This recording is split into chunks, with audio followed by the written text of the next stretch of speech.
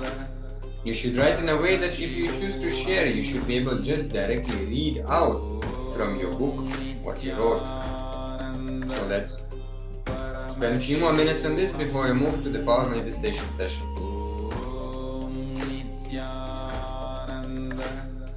Paramashivoham Om Nithyananda Paramashivoham Om Nithyananda Paramashivoham Om Nithyananda Paramashivoham Nithyananda Paramashivoham Om Nithyananda Paramashivoham Om Nithyananda Paramashivoham Om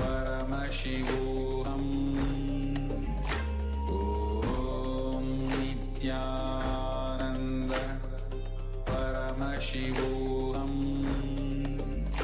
Om Nithyananda Paramashivoham Om Nithyananda Paramashivoham Om Nithyananda Paramashivoham Om Nithyananda Paramashivoham Om Nithyananda Paramashivoham Om Nithyananda Paramashivoham Om Nithyananda Paramashivoham Om Nithyananda Paramashivoham Om Nithyananda Paramashivoham Om Nithyananda Paramashivoham Om Nithyananda Okay, so now we'll be moving into the power manifestation session. Hope everyone completed the exercises. Write down the world in my world and on various incompletions that we are facing with our near and dear ones. So now we'll be moving into the power manifestation session. Paramashivoham Om Nithyananda Paramashivoham Om Nithyananda Paramashivoham Om Nithyananda Paramashivoham Om Nithyananda Paramashivoham Om Nithyananda Paramashivoham Om Nithyananda Paramashivoham Om Nithyananda Paramashivoham Om Nithyananda Paramashivoham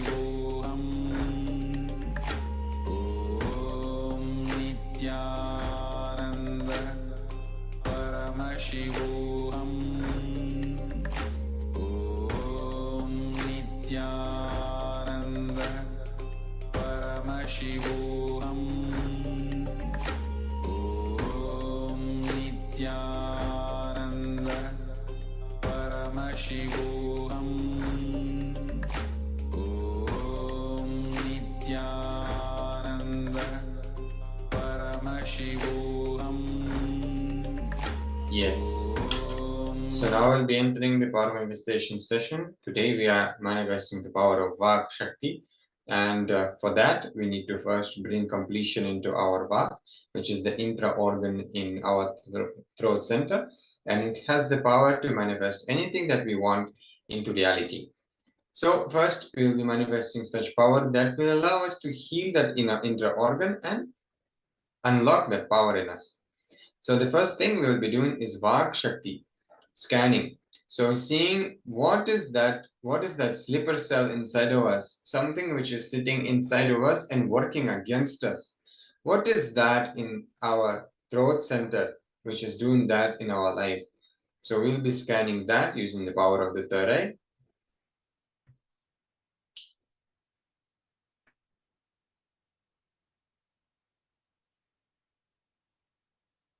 So get ready. Get into the meditative space, connecting with Swamiji.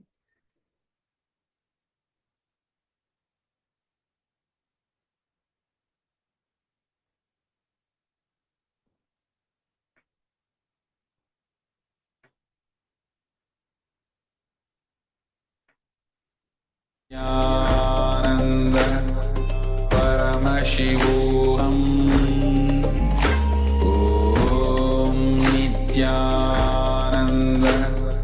Paramashivoham. Om Nithyananda. Paramashivoham. Om Nithyananda. Paramashivoham. Om Nithyananda. Yes, sorry for the technical glitch.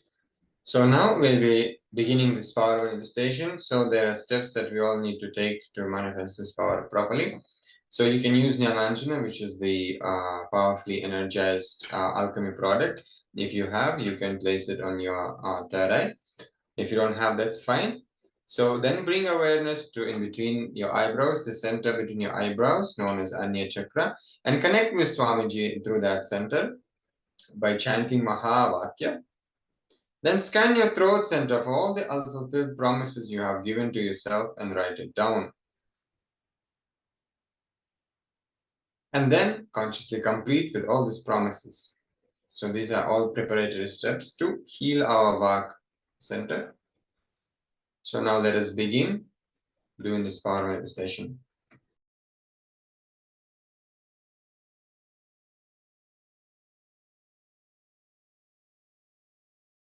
Om Nithyananda. Paramashivoham. Om Nithyananda. Paramashivoham. Om Nithyananda. Paramashivoham. Om Nithyananda. Paramashivoham. Om Nithyananda. Paramashivoham. Om Nithyananda. Paramashivoham. Om Nithyananda. Paramashivoham. Om Nithyananda. Paramashivoham.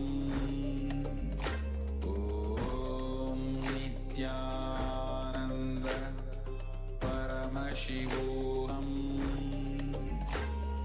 Om Nithyananda. Paramashivoham. Om Nithyananda. Paramashivoham. Om Nithyananda. Paramashivoham. Om Nithyananda. Paramashivoham. Om Nithyananda. Paramashivoham. Om Nithyananda. Paramashivoham. Om Nithyananda. Paramashivoham. Om Nithyananda. Paramashivoham. Om Nithyananda. Paramashivoham. Om Nithyananda. Paramashivoham. Om Nithyananda. Paramashivoham. Om Nithyananda. Paramashivoham. So you can continue scanning for all the unfulfilled promises which you've given to yourself by connecting with Swamiji in the third eye and chanting the Mahavakya. Please continue the power manifestation. Nithyananda. Paramashivoham. Om Nithyananda. Paramashivoham. Om Nithyananda. Paramashivoham. Om Nithyananda. Paramashivoham. Om Nithyananda. Paramashivoham. Om Nithyananda. Paramashivoham. Om Nithyananda. Paramashivoham. Om Nithyananda. Paramashivoham. Om Nithyananda. Paramashivoham. Om Nithyananda. Yes, so now you can consciously complete with all these promises which you've given to yourself and have not fulfilled, and identify those through the third eye, through the power manifestation of the third eye. So now consciously decide and commit to yourself that you are complete with all the promises. Each and every promise you can complete individually just by declaration of your completion with it. And once you've done that, you can share your experience on the social media, inspiring others to join Paramashivoham and also experience completion for themselves, where they will be able to manifest whatever it is that they want in their life just from the space of completion. Om Nithyananda. Paramashivoham. Om Nithyananda. Paramashivoham. Om Nithyananda. Paramashivoham.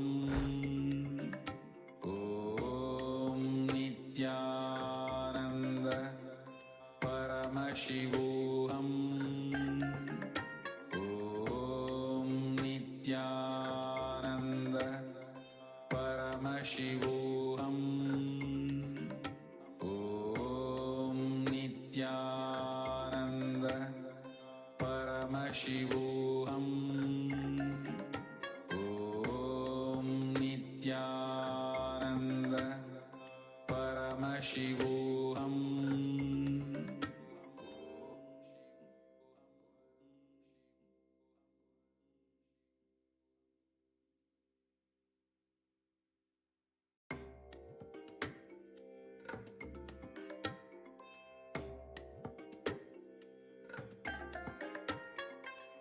bless you all. Let you all open all your three eyes and manifest the powers of Mahasudashiva. Om Nithyananda Paramashivoham. Om Nithyananda Paramashivoham. Om Nithyananda Paramashivoham. Yes. So now we'll be moving to the next session. We'll be listening from the Supreme Pontiff of Hinduism himself about the science of completion and specifically completion with others. So now let us transition to this powerful session.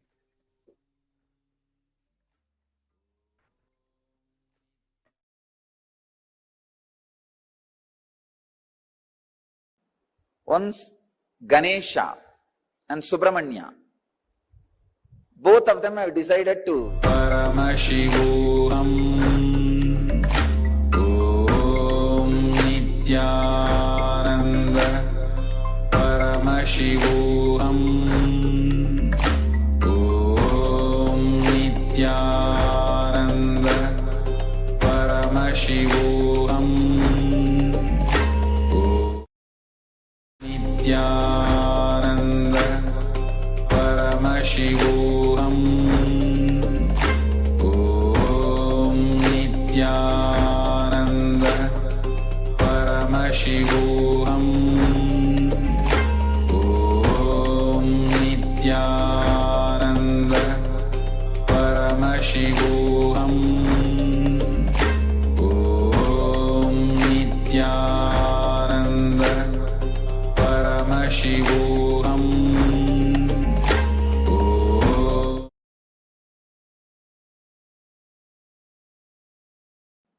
Once Ganesha and Subramanya, both of them have decided to have a challenge that who will quickly go around the world 3 times. Subramanya, as you all aware, has his own flight, peacock. He just sat on his peacock, started flying,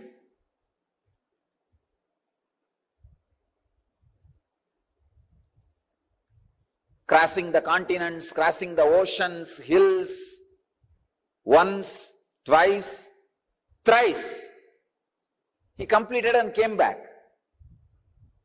He saw this Ganesha, heavy guy. His vehicle is a rat.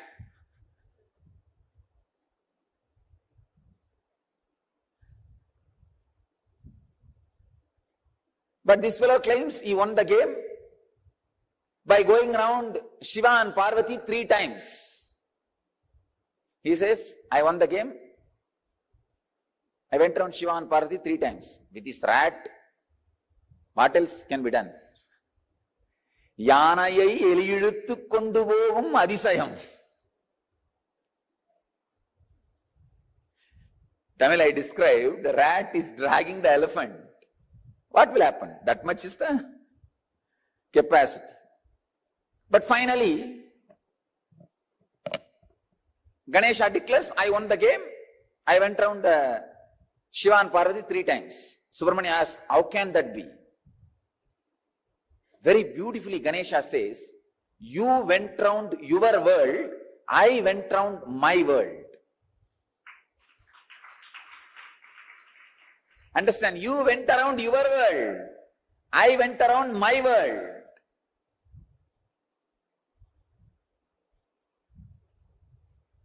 You went around your world, I went around my world.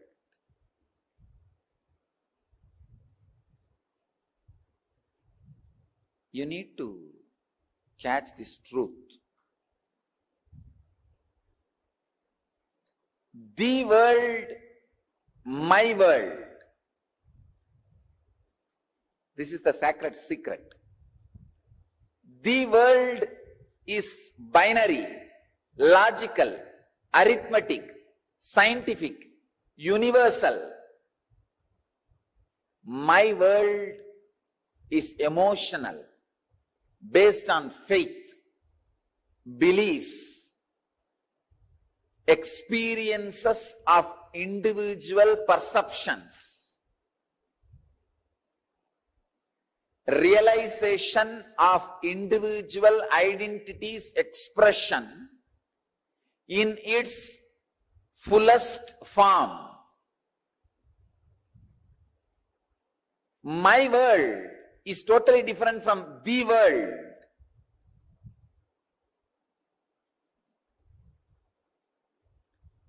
When my world is completely in tune with the world, you are a Jivan Mukta.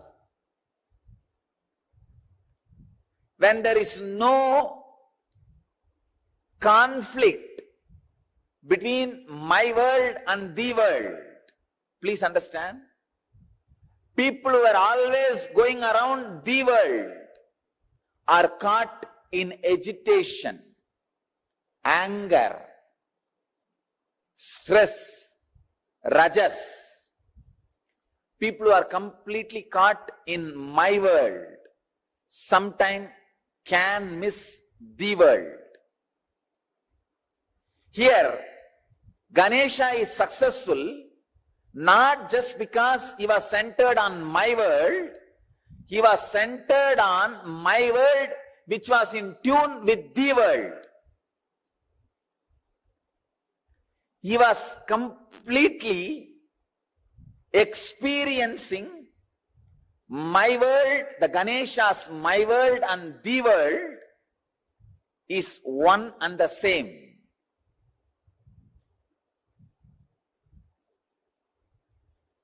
Ganesha's my world and the world has become a solid experience for Ganesha. Understand? Ganesha's my world and the world has become a solid experience for Ganesha. I'll give you a clear picture. How ordinarily people are caught between my world and the world and start preferring between these two, someone. When you start preferring the world, your whole life ends in depression. You are drained in my world. When you start preferring my world, sometime you can lose your balance and get into some fantasies and whims and fancies. My world should expand and grow and completely should be in tune with the world. Ganesha.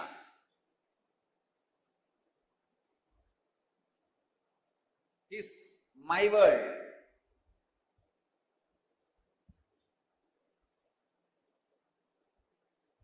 And the world.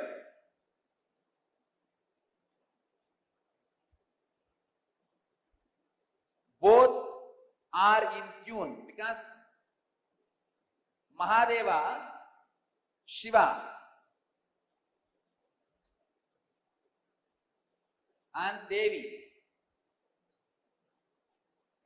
Please understand, Shiva and Devi are really the world, and Ganesha also experienced Shiva and Devi as my world.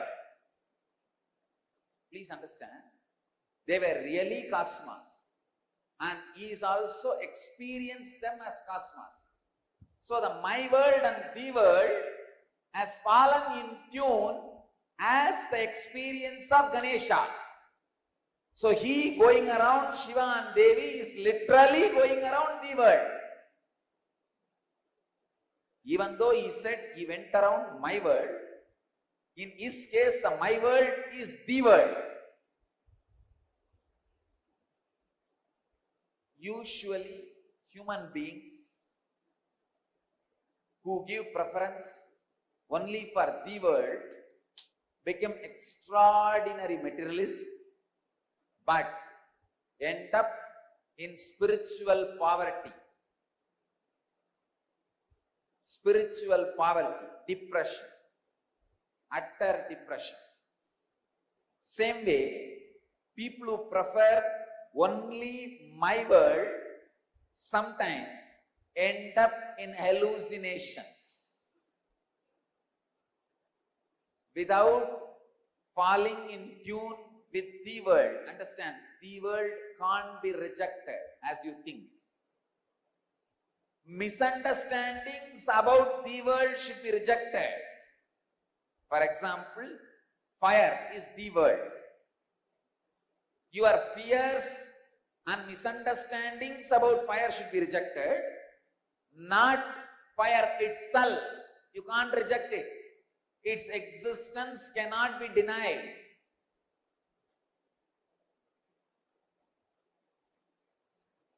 Maya is the ideas which are not in tune with the world, but you are carrying about the world or Maya. Maya is the illusory ideas you carry about the world, not the world itself. When you carry the right idea, when you understand the right ideas about the world, you will realize the world is made of the same stuff in which my world is made.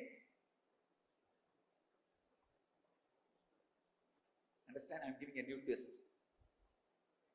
First statement I am making: the fire, earth, water, air, space itself cannot be denied. Your wrong concept about it is Maya. But when your wrong concepts about it is removed, it loses the identity which you are thinking it is having.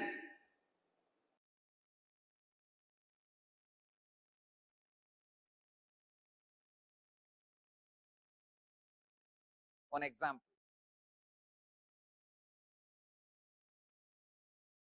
The fire. You have fear about fire.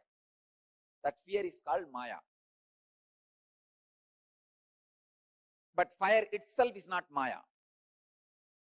When the fear is completely lost in you, when you are in tune, suddenly you realize what stuff is a base material for you, same stuff is base material for that.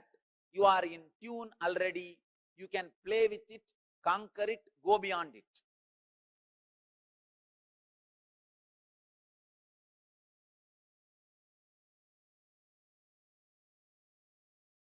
Catch it if you can.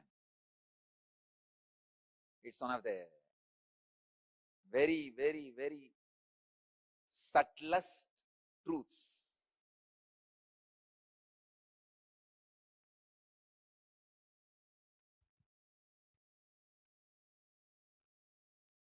The discrepancy between my world and the world in ideological level is conflict. Discrepancy between my world and the world in practical level is poverty and failure. The discrepancy between the my world and the world in the emotional level is depression. The discrepancy between my world and the world in the conscious level is illusion.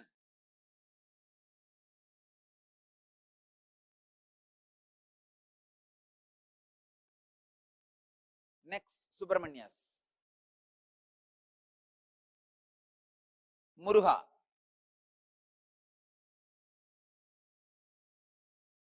First, he goes around the world. As usual, when you go around the world, you will get into an intense rajas. In that extraordinary rajas, when you claim the victory, he comes back to see already somebody has won the game. It is like, we have a very beautiful story about Bharata, in whose name the whole Bharat is named. He suddenly felt he should conquer the whole world and conquers, reaches the peak of the Meru hills, which is mythological basically in Hindu tradition, to establish his flag. When he goes there, suddenly he finds 10 million flags are there. Means before him 10 million people have conquered the world. All their flags are there. He felt, oh God, where did I land? Then Brahma appears and says, oh my son, do not think you are the first one to conquer the world. Before you, millions of Bharatas have come. Millions of conquerors have come. All of them have conquered this world and claimed it is theirs, it is theirs, it is theirs. For this period, you are claiming it is yours, that's all. Then Bharata realizes, wow, that realization, click, makes him go for doing tapasya. And in that tapas, he becomes enlightened. How to be in tune with the world and my world. The balancing of the world and my world happens. Please understand, if you don't balance the world and my world, even if you conquer, it will be suppression of the world, it will get back to you as tsunami. The materialistic civilization is conquering the world without balancing my world, which is leading to all ecological imbalances, all natural calamities. Here, just like Bharata, Muruga comes back after going around 3 times the world, sees Ganesha sitting contently, radiating, and that gives Muruga initiation, click. So he goes to a private place, Palani, stays there and does tapas, by becoming a sadhu. He becomes a sadhu, leaves everything, goes there and establishes himself in my world. When he is in tune with the world and my world, in the tapas in Palani, he becomes enlightened and starts radiating enlightenment to the world. Understand? The world and my world. You need to understand the whole story in right angle. Don't think he went and stood there in anger and Avai came and sang some songs and then he went away back to Shivan. It is a cinematic version. Exactly this is what has happened. Subramanya, when he sees just the success in the world is not the ultimate, you need to balance, understand, tune with my world and the world, then conquer, then go beyond. Without in tune, any effort to conquer the world leads to great chaos in the world and my world. The restlessness in my world, natural calamities in the world. Extraordinary restlessness in my world reflects as natural calamities in the world. Understand? All the civilizations which is suffering with extraordinary attention to the world without balancing my world are suffering with too much of natural calamities.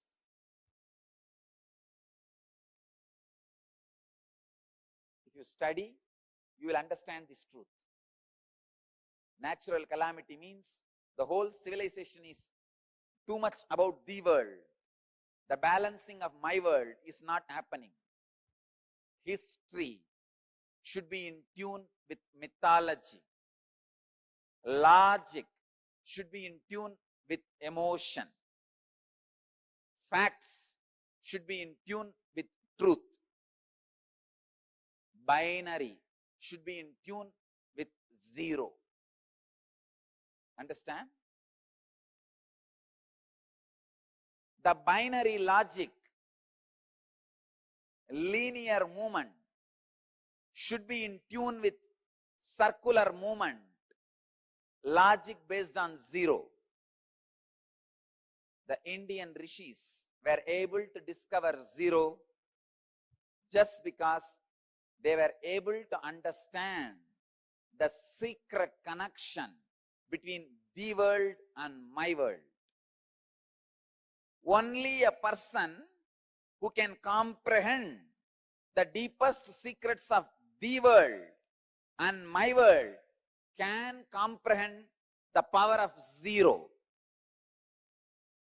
Zero cannot be mathematically understood. It is just a theory. If you want to experience zero, you need to make the world and my world in tune. Tuning my world into the world is the samyama you are expected to do to fall in tune with the elements, fall in tune with the nature by Patanjali. I think this is a very sharp truth, very sharp concept. If you just understand this one story, Ganesha going around and Subramanya going around, you will see, are you going around the world or my world? Are you too much centered on my world or the world? Second, is your my world is really in tune with the world? Is your my world is complete right experience of the world, and the concept you carry about the world in my world, are they your beliefs or experiences? If Ganesha was just believing Shiva and Devi is his world, he wouldn't have won the game. Not only Shiva and Devi should be the world, Ganesha should be experiencing it.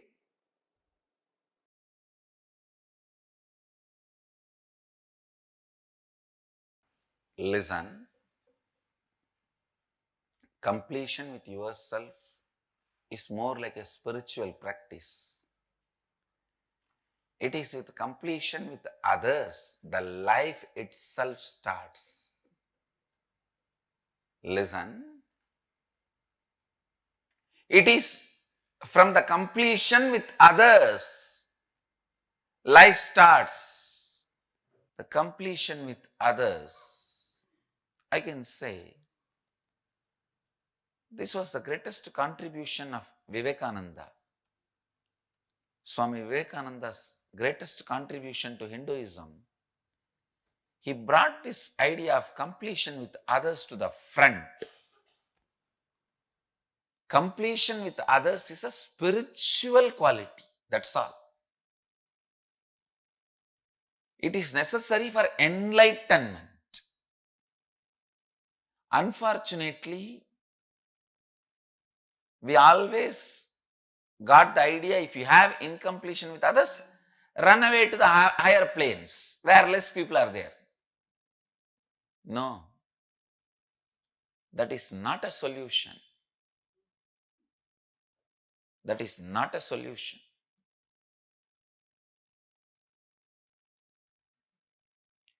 Completion with others is the basic necessity, the basic quality you need for enlightenment. Understand? People sometimes ask me, how do I know whether I am suppressing or completing? If you are able to be in the space of completion with others, you are completing inside you with you also. If you are not able to be in the space of completion with others, then inside you, you are not completing with yourself, you are only suppressing.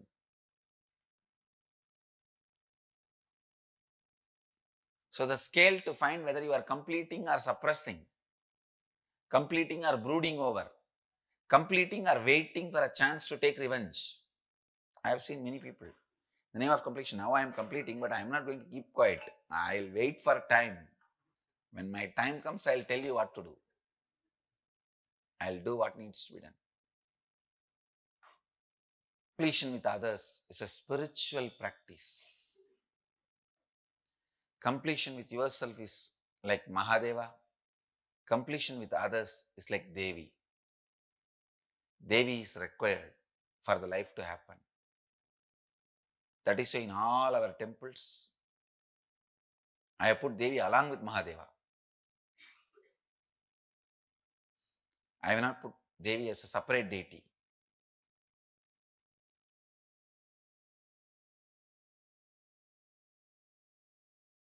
Listen. Completing with others. Others means not just only your father, mother, husband, wife, brother, sister. The human beings around you. We will start the completion with everything with which you are living. Your wealth, your health, your bag, your seat, your pets, your car, your house. Please understand, all these are living part of your life. They may be dead objects, but they are living part of your life. See, a house may be a dead object, but it is a living part of your life. How many of you understand what I am saying? It's a very important component of your life.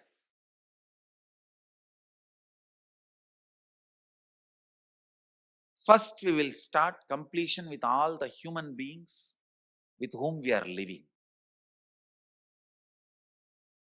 First step, completion with everything. With every human being. First thing you need to do is deciding, I have to bring completion with others, with whoever I am living. I have to bring completion with whoever I am living. Even if they don't want, I will stretch my best and I will decide I am in the space of completion. Whenever they want, I am open to have them. I am open. I am going to be in the space of completion. Whenever they are also ready, it will become completely complete. Understand? Completion with others does not mean you are going to apologize to them. No. Apologizing is not completion. Asking sorry is not. So many people were saying, I want to apologize, I am sorry. No. I am sorry is not completion. I am deciding to drop hurting pattern in my life or any incompletion, misunderstanding, anything. I am deciding to drop and I am deciding not to bring them, not to give life to it again. See, past, you can't say you are wrong or you are right. No one can say you are wrong, you are right. It is not apologizing. It is not feeling sorry for the past. No. Deciding, I am dropping this incompletion, hangover of the past, and I will not allow this to happen once more. Completion is actually responsibility, not apologizing. See, apologizing or feeling sorry comes out of powerlessness, but completion comes out of responsibility. Understand the difference. Please listen, see the difference. Now when I am saying you need to complete with your mother, with your father, with your brother, with others, I am not asking you to apologize. I am not asking you to call them and say, oh sorry, oh sorry, oh sorry, bus bus. No. No. Feeling sorry comes from powerlessness. That is not completion. When you call, you explain, this is what has been perceived by me. Here, I am not interested in looking into you are wrong or I am wrong. That will only create more and more anger, hatred, and suppressed violence. I am only saying one thing. I am ready to drop the past and its powerlessness, incompletion. I am declaring I am dropping the past and I am complete. I don't have incompletion. And I will not create any incompletion anymore.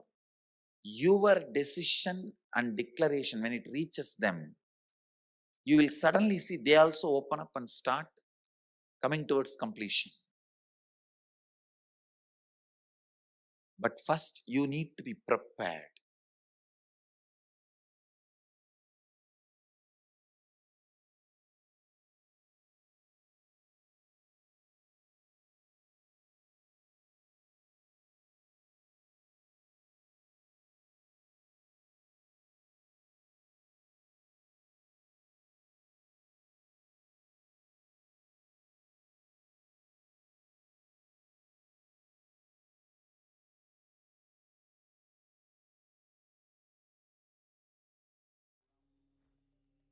Yes. So that was very powerful and very wonderful to hear from the Supreme Pontiff of Hinduism himself about the completion with others. So we will be starting the completion with others very soon and continuing, in fact, the completion which we have started by noting down the world and my world for all the near and dear relationships that we have in our life. So now we will be doing one power manifestation session, bringing even more integrity to our va, especially in relation to others. And then we will be moving to the next session into more deeper levels of completion and continuing with our completion exercise. So this power manifestation which we are going to be doing now, we are going to be scanning our own vak, which is the Indra organ in the throat center, for all the unfulfilled promises we have given to others and completing with all of those. So now let us enter into this power manifestation. Paramashivoham Om Nithyananda Paramashivoham Om Nithyananda Paramashivoham Om Nithyananda Paramashivoham.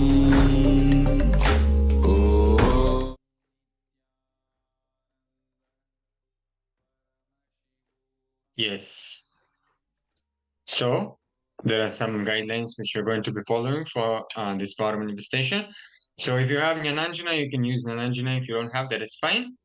Bring awareness to the Anya Chakra, which is the center between the eyebrows. Connect with Swamiji, the Supreme Pontiff of Hinduism, and start chanting the Mahavakya, which is Om Nithyananda Paramashivoham. Scan your throat center for all the unfulfilled promises you have given to others and write it down. And then the last step which we're going to be doing is consciously complete with all of these promises. So now let us begin this power manifestation.